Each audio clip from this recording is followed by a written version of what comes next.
Truth is, there's no ideal code of conduct or a written policy in place for handling office supplies. It's more like intangible moral guidelines.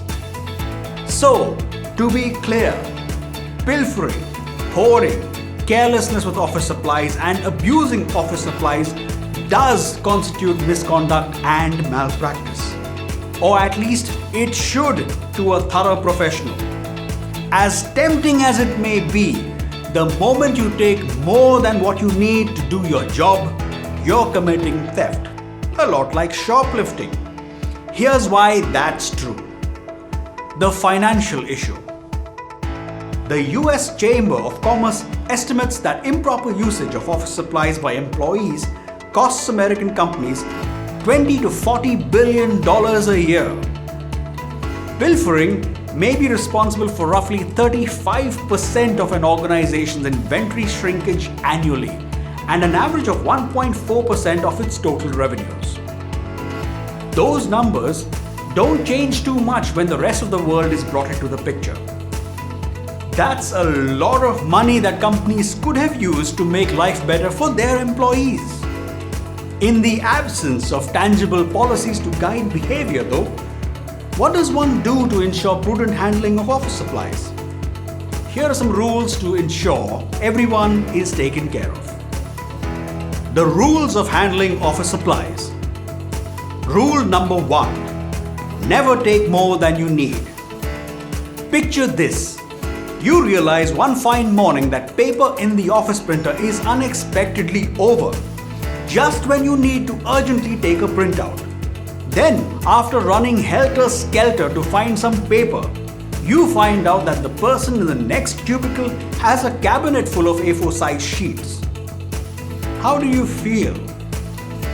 Storing more supplies than you need shortens the supply for other employees, forcing them to hoard too, and completes a vicious cycle. So by all means, keep a small supply cache handy for yourself, the operational word being small. If the company is spending a lot of money on office supplies and you are found hoarding supplies in your drawer, expect some trouble. People have actually lost jobs over this.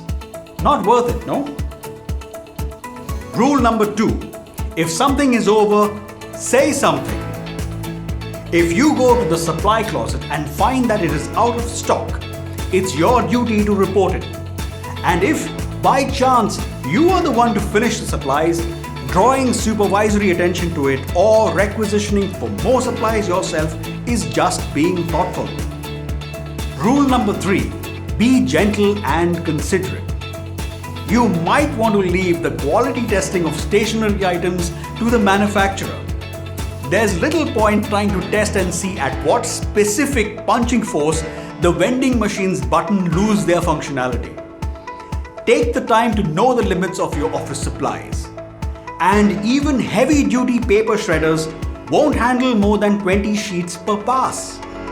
And trying to shred paper clips and staples might even damage the blades. Be gentle with your laptops or computer keyboards. Laptop bags should be used to store and carry a laptop only. Using it for a weekend trek or as check-in luggage might severely damage the bag. Take care of your chairs and use them appropriately as opposed to an amusement park joyride. If at a meeting, use only as many flip charts as are strictly needed. And be conservative with washroom tissues. Use a hand dryer whenever available.